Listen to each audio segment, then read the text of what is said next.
So, ayan mga lalabs ko, aalis kami.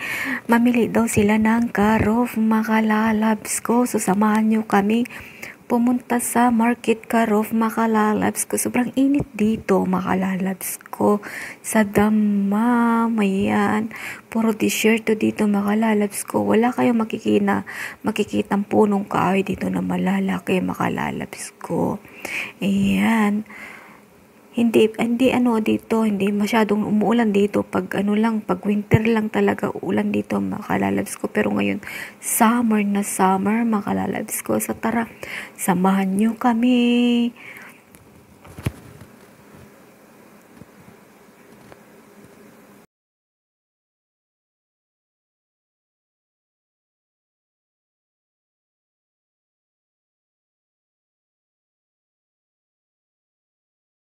Medyo malayo daw dito makalalabs ko yung pagbibilhan ng Karof makalalabs ko. So, hirap magbiyahe din kung malayo talaga makalalabs ko.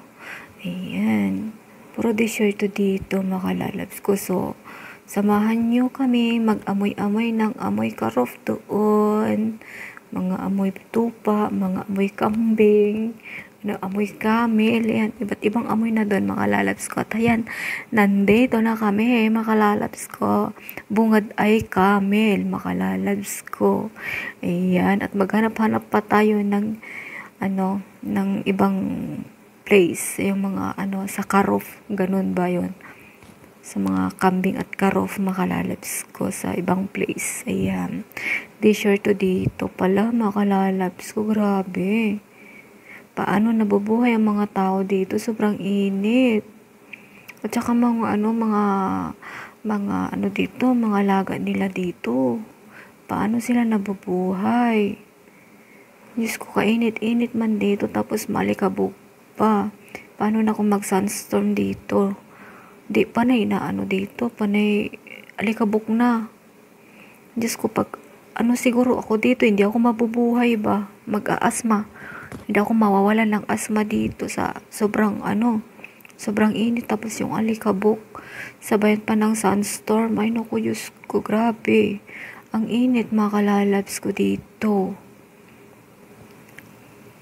At ayan na makalalabs ko, maghanap-hanap ng place kung saan yung Karof, mga kambing. Ayan, Diyos ko, walang dito, walang puno-puno ba? Kahirap ang buhay man dito, lalo na yung mga mga nagtatrabaho dito. Ayan na yung mga Karof makalalabs ko, yung mga kambing ba? Ayan, yung mga Karof na makalalabs ko. Ay nako, iba yung amoy nila, maamoy. Oo, makita mo siguro mataba mga yan, pero lang siguro yan, kulot-kulot, kaya parang mataba sila. Ayan, may ibang klaseng mga dito, no? Yung Karof, tapos yung parang yung kambing sa atin ba? Ayan, yung mga kambing sa atin. Ayan. So, iba't iba pa lang nila dito, no? Kala ko Karof lang. Ayan. So, halo-halo ng amoy ba? Kawawa man sila kasi buhangin yung nila. Hindi gaya sa Pilipinas na yung ba? Damuhan. Yan siguro yung mga kinukuha nila ng mga yung mga damo ba na sinasakay nila sa sasakyan. Diyan siguro nilalagay yung pinapakain. Pero napanood ko naman na yung mga tinapay daw pa na kinukuha nila sa basura, di ba, yung nag-iipon. Diyan din daw sila nilalagay makalalabs ko. Ewan ko lang. Totoo yun. Ayun pala yung inuman nila makalalabs ko. Yung luna yung drum. Ayan, Diyos ko, paano sila nabubuhay, mga nag-aalaga ng kambing dito? Kahirap man lang. Mas mahirap ang kalagayan nila dito ba kaysa sa atin.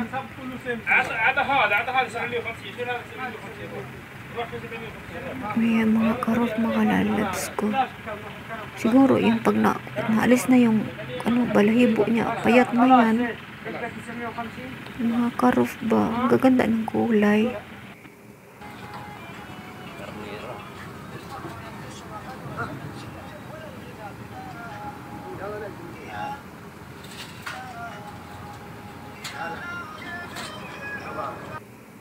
No, ayan na yung mga kambing makalalabs ko. At yun na yung napili ng aking amo, yung kambing.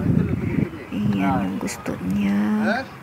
Maraming salamat mga lalabs ko.